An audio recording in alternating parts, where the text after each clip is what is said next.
É a vós que eu dirijo a minha prece, e de manhã já me escutais. Desde cedo eu me preparo para vós e permaneço à vossa espera. Graça e paz, cara amiga, caro amigo que acompanha diariamente a nossa meditação sobre a Palavra de Deus no Santo Evangelho. Nesta sexta-feira da 7ª semana do tempo da Páscoa, estamos caminhando para a conclusão, para o desfecho do tempo pascal. E a conclusão do tempo pascal se dá justamente fazendo uma novena ao Espírito Santo. E que é uma coisa muito interessante, porque significa que agora, no nosso cotidiano, nós vamos viver com essa graça do Espírito Santo. E onde é que a gente vai encontrar sempre com esse Espírito Santo presente na gente, na vida da gente? Aqui, na Sagrada Escritura. Você se lembra que Jesus diz no Evangelho de São João: as minhas palavras são espírito, são vida. Portanto, o Espírito Santo a gente vai encontrar no cotidiano. Então, o tempo de Pentecostes continua.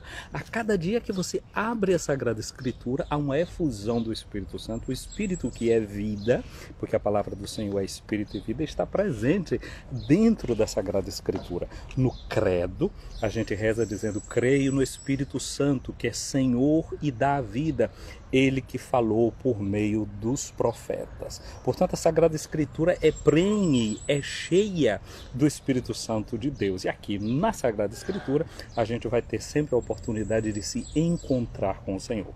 Estamos na novena de Pentecostes, esse é o 8º dia dessa novena. O número 8 é um número simbólico, lindo, que significa, porque contando a semana, né, começando o primeiro dia da semana para o calendário judaico, e o nosso também, é o primeiro dia da semana. Então, contando 1, 2, 3, 4, 5, 6, 7, depois você começa de novo, mas os primeiros cristãos começaram a chamar o domingo também de 8º dia. O 8º dia. Portanto, entrar nessa lógica do 8º dia significa entrar na lógica de Deus que recomeça a criação, porque na Bíblia Deus começa a criação criando a luz. Portanto, agora, a luz nova que a gente recebe é a luz do Espírito Santo. Vê que quando no dia de Pentecostes, como é que o Espírito se manifesta? Em forma de chama, fogo, luz, ilumina. Portanto, a criação agora passa pelo crisol, pelo fogo do Espírito Santo, que recria o mundo. Por isso, os primeiros cristãos muitas vezes fizeram batistérios que eram octogonais, ou batistérios com 8 lados, para significar que você, então, entrando nas águas do batismo, você se torna uma nova criatura, uma nova pessoa. Porque o mundo na concepção antiga, né, ele estava muito marcado pelo número 4. Os 4 cantos do mundo, a gente diz isso, né? Se referindo aos 4 pontos cardeais. Eu já cansei de dizer isso para você. Aí vem as 4 estações do ano, as 4 fases da lua, os 4 elementos que os antigos consideravam de que o mundo foi formado. Então, 4 com mais 4, 8, então é um mundo novo esse de agora. Portanto, entrar nas águas do batismo significa entrar no mundo novo. Esse mundo agora marcado por essa presença forte do Espírito Santo. Então, cada vez que a gente abre essa Sagrada Escritura, o nosso encontro com Ele, o Espírito Santo que está vivo, latejando na Sagrada Escritura. Minha amiga, meu amigo, então, por que não dizermos para Ele, né? Vinde, Espírito Santo, e dai-nos um raio de vossa luz. Vinde, Pai dos pobres, doador dos dons, luz dos corações, doce hóspede da alma, suave refrigério. No trabalho, calma. Na aflição, consolo. Na angústia, paz. Ó luz da verdade, aclarai as dúvidas do nosso coração. Sem a vossa força nada o homem pode, nenhum bem há nele. Lavai as nossas manchas, regai nossas securas, curai nossas doenças, comovei o que é rígido, dai calor ao que é frio, reconduzi o errante. Dai aos vossos filhos que em vós confiam vossos 7 dons. Dai-nos a virtude, a garantia da salvação e a alegria perfeita. Amém. Essa parte dessa sequência de Pentecostes, nós vamos cantar no domingo, depois de amanhã, para mim, como dizer, no trabalho, calma. Eu gosto tanto de dizer essa parte, não é? Porque às vezes na hora do trabalho o que falta a gente muitas vezes é a calma, né? Quando a coisa dá errado, a pessoa que está lá trabalhando com martelo, puf, bate o martelo no dedo, que calma que sai na hora dessa. E tem gente que abre a boca e sai cada coisa, quando a gente dá uma topada, não sei o que. Então, ter o Espírito Santo do lado da gente, como um companheiro que a gente está trabalhando, para a gente não se agitar demais. Ô, meu Espírito Santo, vem cá, me socorre, eu não estou aguentando mais. E eu sei que tem gente no Brasil, é madrugada, mas eu sei que tem gente trabalhando. Eu aqui agora estava aqui antes de chegar a esse lugar da transmissão, estava com num chat aqui com uma pessoa que está no meio de estar fazendo um estágio, aí estou aqui preparando uns trabalhos, fazendo uns sapinhos com papel higiênico, sei lá o que. Tem gente trabalhando no meio da madrugada. E então, pensando que gente que trabalha como vigilante, como enfermeiro, se você está no seu plantão aí no hospital acompanhando esse nosso vídeo, se você é um policial que está aí enquanto está girando com a viatura, está ouvindo essa mensagem, Deus abençoe você no trabalho, calma, no trabalho, calma. E na aflição, na hora da aflição, que seja o Espírito Santo o Consolador. Aliás, na novena de Pentecostes, na oração que eu preparei para hoje, justamente a gente vai invocar o Espírito Santo como o Consolador, mas isso vai ser para mais tarde, né? Agora, nós estávamos lendo até ontem o capítulo 17 do Evangelho de João, a oração sacerdotal de Jesus. Hoje nós vamos entrar numa outra página, cujo início nós já ouvimos, no terceiro domingo do tempo pascal, terceiro domingo de Páscoa. Nós ouvimos esse texto do Evangelho e eu dizia, né, assim, no primeiro domingo, no segundo domingo da Páscoa, a oitava da Páscoa, a gente ouve Jesus no cenáculo falando com seus discípulos, e Tomé, não é, sendo chamado à credulidade. Então, naquele segundo domingo da Páscoa é o dia da profissão de fé. O terceiro domingo da Páscoa é uma profissão de amor, declaração de amor. Profissão aqui a gente entende como declaração, não é? Então, a declaração de amor que Pedro fez a Jesus às margens do lago da Galileia. Jesus perguntou para Pedro, tu me amas? E aí a gente vai ouvir essa cena do Evangelho hoje de novo, né? Jesus preparou aquele banquete para eles ali em volta. Hoje nós vamos voltar de novo para isso aqui. A gente sai do cenáculo com Jesus e agora a gente volta com ele ressuscitado. Vamos encontrar com o Senhor ressuscitado às margens do mar da Galileia. Tu te abeiraste da praia, não buscaste nem sábios nem ricos, somente queres que eu te siga.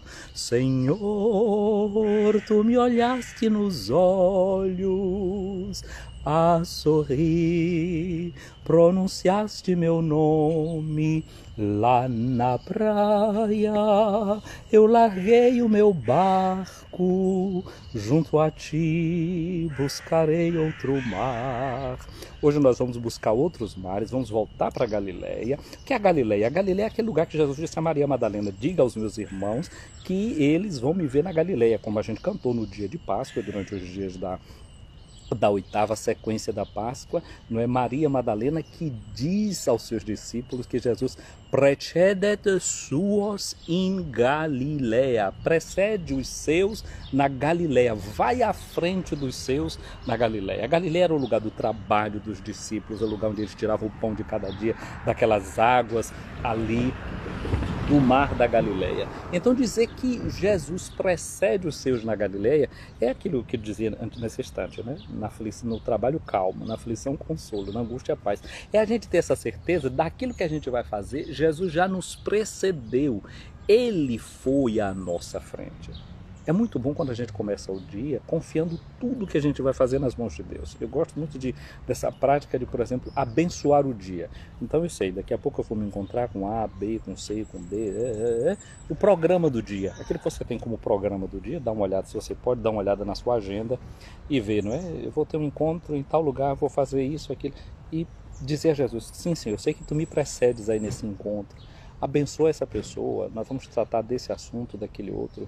Vai tu em nossa frente, abre os nossos corações, te manifesta ali naquele encontro, naquela situação. Eu tenho que visitar um cliente, eu tenho que ver um aluno, eu tenho uma consulta com o meu paciente, então eu vou ver o meu médico, eu vou fazer um curativo, reza pela enfermeira, reza pelo enfermeiro, reza pelo médico, não é? Eu vou encontrar meu advogado, reza pelo advogado, você é advogado, vou receber o meu cliente, rezar, confiar, sabe que Jesus vai à frente, precede os seus.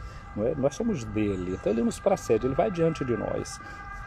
Então, e voltar à Galileia significa tudo isso, entrar nessa preciosidade do dia a dia vivido ao lado do Senhor ressuscitado. Depois eu acho também que tem um dado muito interessante nesse evangelho do dia de hoje, que depois a gente aprofunda na hora, diz mais alguma palavrinha sobre isso, mas que me marcou muito hoje, porque hoje é o dia também que a gente celebra São Carlos Luvanga e os seus companheiros mártires de Uganda, né, desse lugar de uma evangelização recente na África, e esses jovens que morreram, que preferiram a morte do que atraiçoar a sua fé.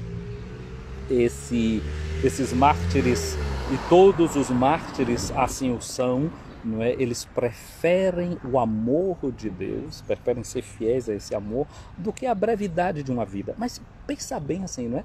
Então hoje, com a palavra que Jesus vai dirigir a Pedro, vai estar aludindo ao tipo de morte que ele vai ter. Essa é uma coisa que a gente deve colocar na vida da gente. Olha, durante o mês de maio falamos muito de Maria, e no mês de maio, rezando o texto, a gente repete muitas vezes a Ave Maria. Mas, Santa Maria, Mãe de Deus, rogai por nós pecadores, agora e na hora da nossa morte. A gente põe sempre a morte diante dos olhos da gente. A gente não pode viver como se a gente não fosse morrer.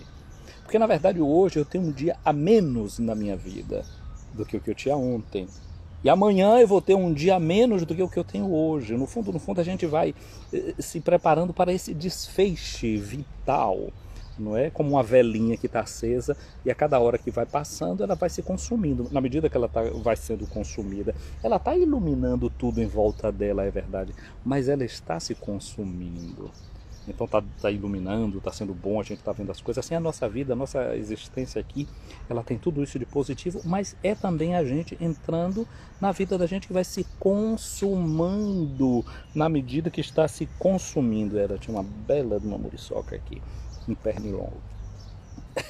Então a vida da gente vai se consumindo. Ela estava consumindo o meu sangue, agora já não está mais. A vida da gente vai se consumindo na medida que a gente vai consumando também as coisas da existência, do dia a dia. Então notar a vida da gente como algo de precioso, e que até a nossa morte é preciosa aos olhos do Senhor, como foi preciosa aos olhos do Senhor a morte de Jesus Cristo. Acho que o Evangelho de hoje também nos ajuda a gente a viver nessa perspectiva de quem sabe que a gente não vai viver aqui eternamente, que essa experiência é experiência de passagem, ela é uma experiência passageira.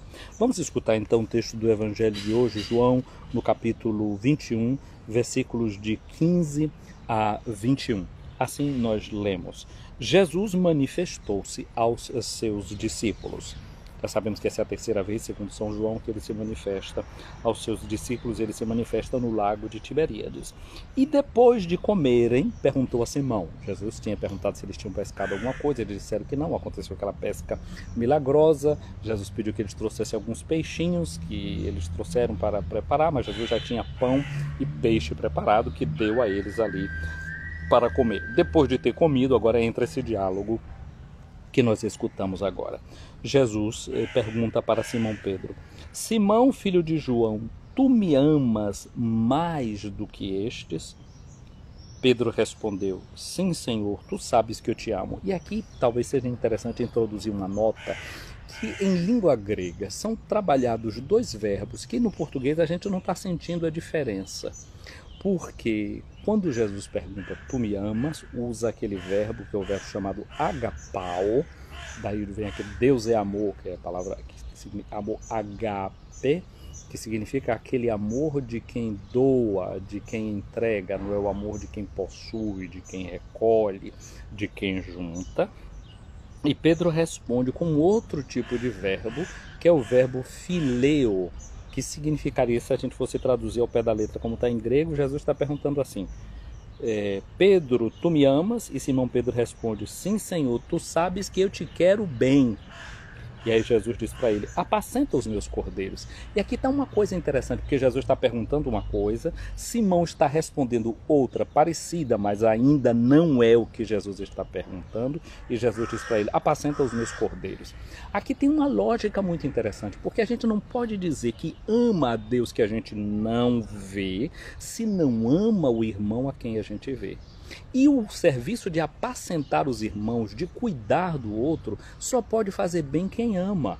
Então o que Jesus quase que está dizendo é assim, olha, para Pedro chegar a essa condição de dizer eu te amo, só será possível na medida em que ele se comprometer com o irmão que ele está vendo, que ele sofra com os irmãos que ele está vendo, que ele se comprometa com esse seu irmão, com essa sua irmã.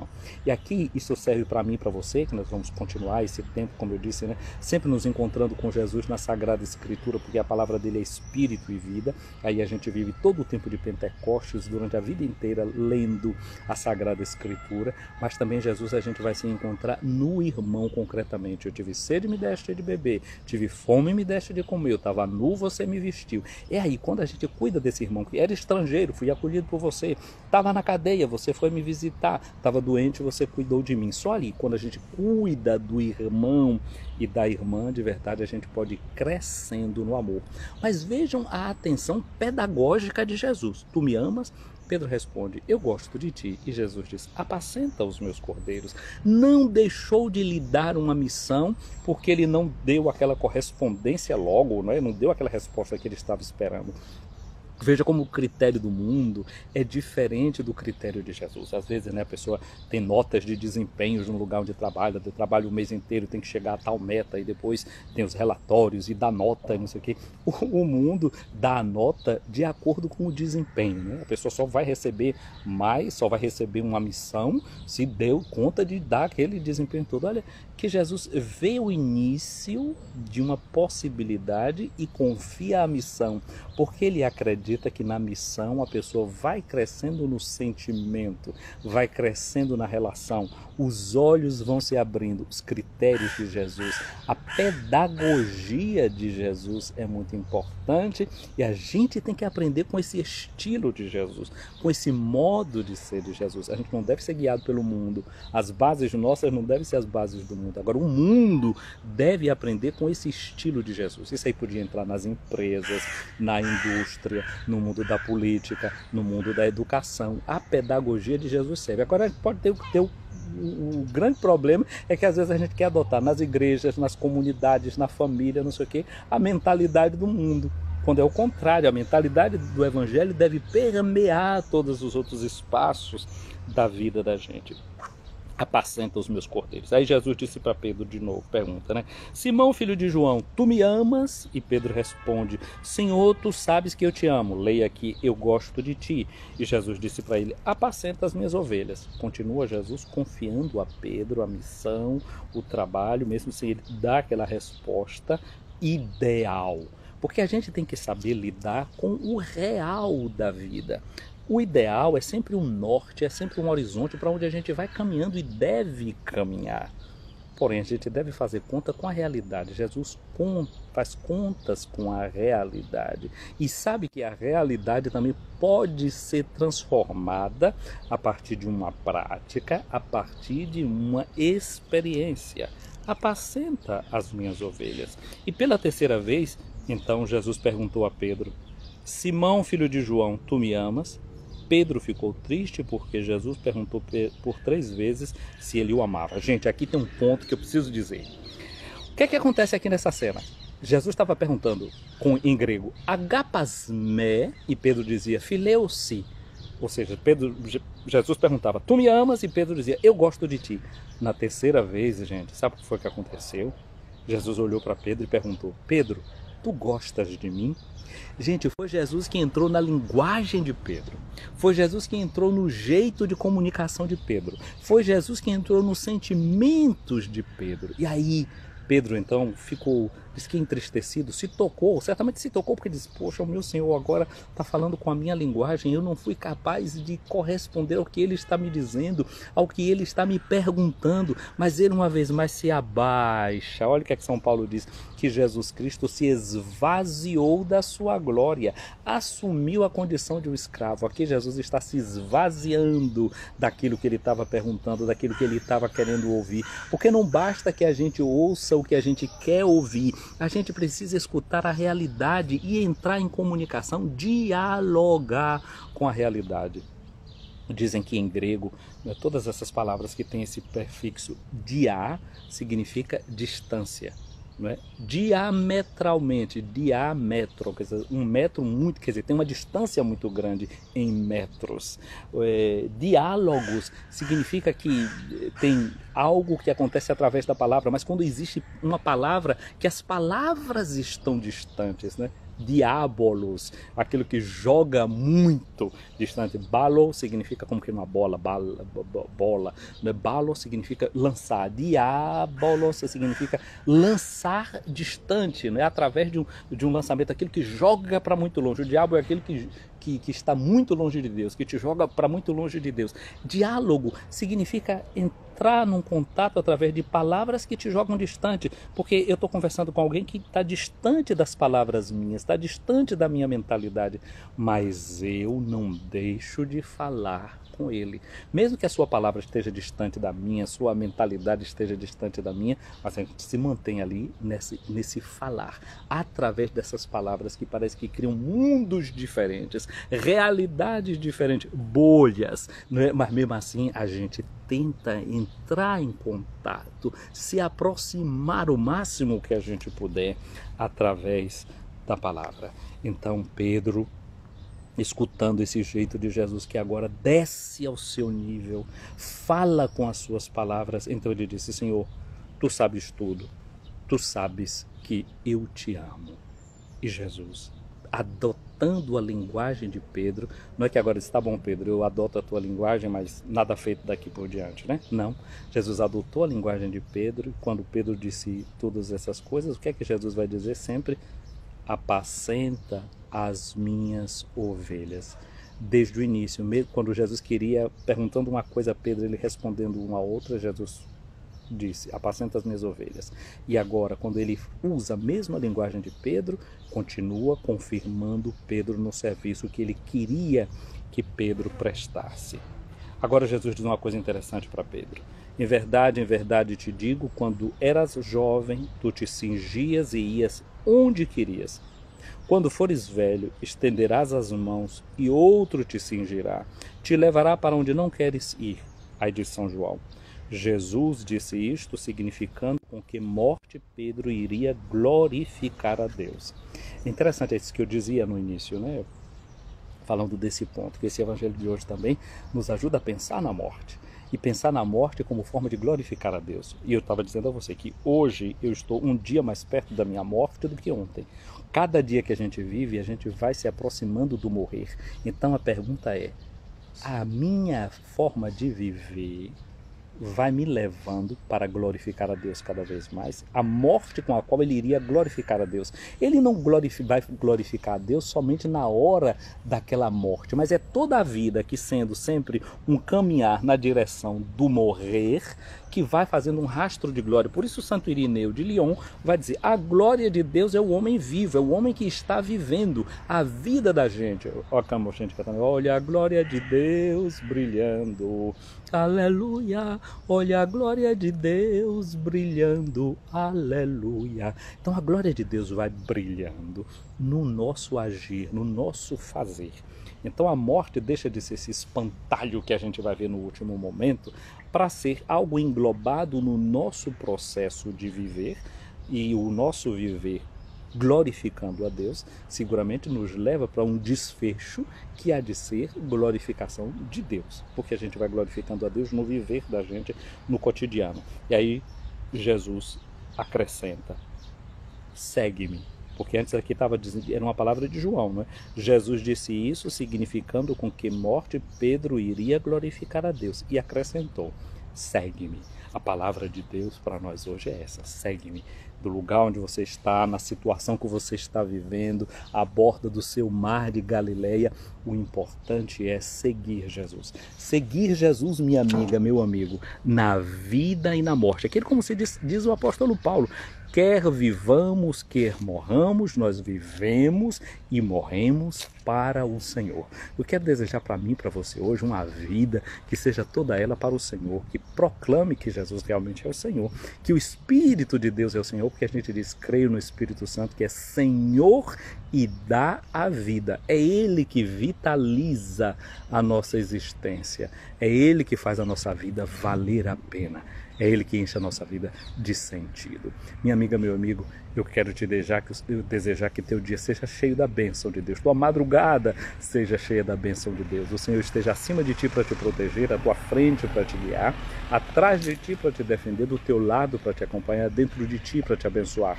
Que a bênção de Deus Todo-Poderoso, Pai, Filho e Espírito Santo, desça sobre ti, minha amiga, meu amigo, permaneça para sempre. Quero fazer chegar um abraço grande a você que está aqui acompanhando essa nossa live no dia de hoje, seja na nossa madrugada brasileira ou no nosso dia iniciado aqui na Europa. Um abraço grande para Aline Sampaio, para Odaleia e Souza Neto, um abraço para Jerusa Trigo e Marli Vaz Souza, um abraço para Leo Passos. Aqui Marli está dizendo sua bênção para dizer Deus te abençoe.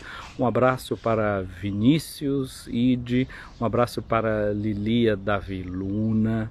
E quem mais? Para Cássia Matos, um abraço para você também, Cássia, acompanhando a nossa transmissão. Quem eu tenho mais aqui são esses que eu tenho aqui com a gente. Quero desejar para você um dia abençoado e o pedido de sempre, curta as nossas lives. Você está inscrito no nosso canal lá no YouTube? Você já ativou o sininho para quando chegar lá uma publicação, mesmo que seja essa daqui, que você vai lá, curte, comenta, vai ser uma alegria ter a sua presença lá. Muito obrigado a você que já faz isso. E se você nos segue aqui nas nossas mídias, o meu muito obrigado. Eu vou salvar aqui essa transmissão de agora e depois nós vamos salvar, seja no nosso Facebook, no meu perfil, na nossa página e também lá no YouTube. Um dia abençoado, que seja essa sexta-feira cheia dessa certeza de que o Senhor nos ama e que nós devemos segui-lo sempre.